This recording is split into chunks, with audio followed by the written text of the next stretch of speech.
बिस्मिल्लाहिर्रहमानिर्रहीम। अस्सलाम वालेकुम नाज़रीन, आज की इस वीडियो में मैं आपको हज़रत मालिक बिन दिनार रहमतुल्लाह की तौबा का सबक आमूज़ वाक़या बयान करूंगी। मालिक बिन दिनार रहमतुल्लाह से उनकी तौबा का सबब पूछा गया तो उन्होंने कहा कि मैं एक सिपाही था और शराब का रसिया था। मैं एक नफीस बांदी खरीदी और वो मेरे दिल में खास मुकाम की मालिक बन गई। उससे मेरी एक बच्ची पैदा हो गई। मैं इस बच्ची को हद से ज्यादा प्यार करता था। जब वो जमीन पर घुसट कर चलने लगी तो मेरे दिल में उसकी मोहब्बत और बढ़ गई। वो मुझसे मानूस हो गई और मैं उसके सामने जब शराब ला कर रखता तो वो आकर खींचा तानी करके मेरे कपड़ों पर शराब बहा देती। जब उसके 2 साल हो गए तो वो मर गई। मेरे दिल को उसके गम ने बीमार कर दिया। 15 रमजान को जुम्मे की रात में शराब के नशे में मदहोश था। मैंने ईशा की नमाज भी नहीं पढ़ी थी। मैंने ख्वाब में देखा कि सूर फूंका गया और क़यामत कायम हो गई। मुर्दे कब्रों से उठाए गए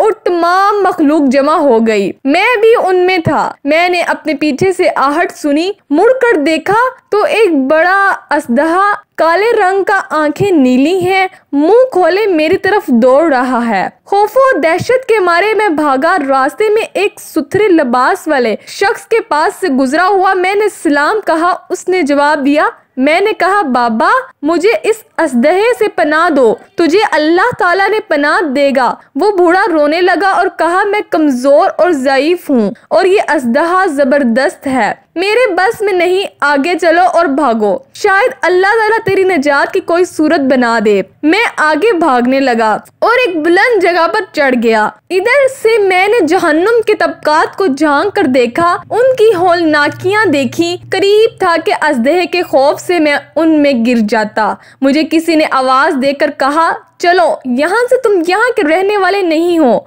मैं इसकी बात से मुतमईन हो गया और वहां से वापस लौटा तो असदहा मेरे पीछे था। मैं फिर उसी बूढ़े के पास आया और कहा, बाबा मैंने आपसे दरख्वास्त की कि इस असदहे से मेरी जान छुड़वाओ, आपने कुछ नहीं किया। वो बूढ़ा फिर रोने लगा और कहा, मैं नातवा हूँ, अलबत्ता तुम इस पहाड़ के पास जाओ जहाँ मुसलमानों की अमानतें हैं। अगर तुम्हारी कोई अमानत हो तो वो तुम्हारी मदद करेगी। मैंने देखा चांदी का एक गोल पहाड़ है, उसमें जगह जगह सुराख और रोशनदान हैं और पर्दे लटके हुए हैं। हर रोशनदान पर सोने के 2 पट्टे हैं और उनके कब्जे याकूत के हैं और आराइश मोतियों की है। हर पट्टे पे एक रेशमी पर्दा है। जब मैंने पहाड़ के पीछे की तरफ नजर दौड़ाई तो फौरन उसकी तरफ भागा और असदहा मेरे पीछे था। जब मैं पहाड़ के करीब पहुंचा तो एक फरिश्ते ने आवाज दी, पर्दे हटाओ, दरवाजा खोल दो और सीधे खड़े हो जाओ। शायद इस हाजतमंद की यहाँ कोई अमानत हो जो इसे इसके दुश्मन से निजात दिलाए। मैंने देखा पर्दे हट गए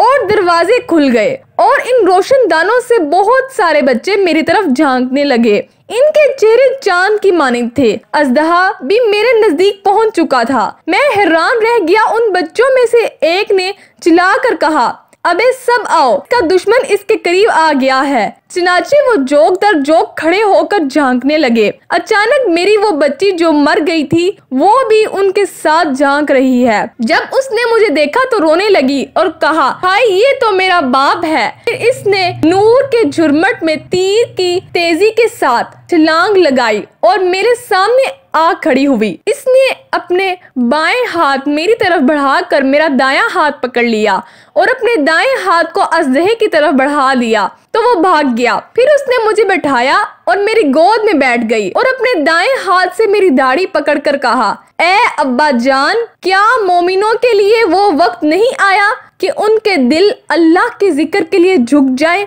मैं रोने लगा और कहा, ए बेटी, तुम लोग भी कुरान को जानते हो। उसने कहा, हम तो तुमसे भी ज्यादा कुरान को जानते हैं। मैंने कहा, असदहे के बारे में तो कुछ बताओ जो मुझे हलाक करने के दर पे था। उसने कहा, वो तेरा बुरा अमल है को तूने ताकतवर बनाया है और वो तुझे जहन्नुम में आग में डुबोना चाहता है। मैंने कहा, इस बूढ़े के बारे में बताओ जो रास्ते में मिला। उसने कहा, वो तेरा नेक अमल है जिसे तूने इतना कमजोर कर दिया कि वो अब वो बुरे अमल को मुकाबला नहीं कर सकता। मैंने कहा, ए बेटी, तुम इस पहाड़ी में क्या करती हो?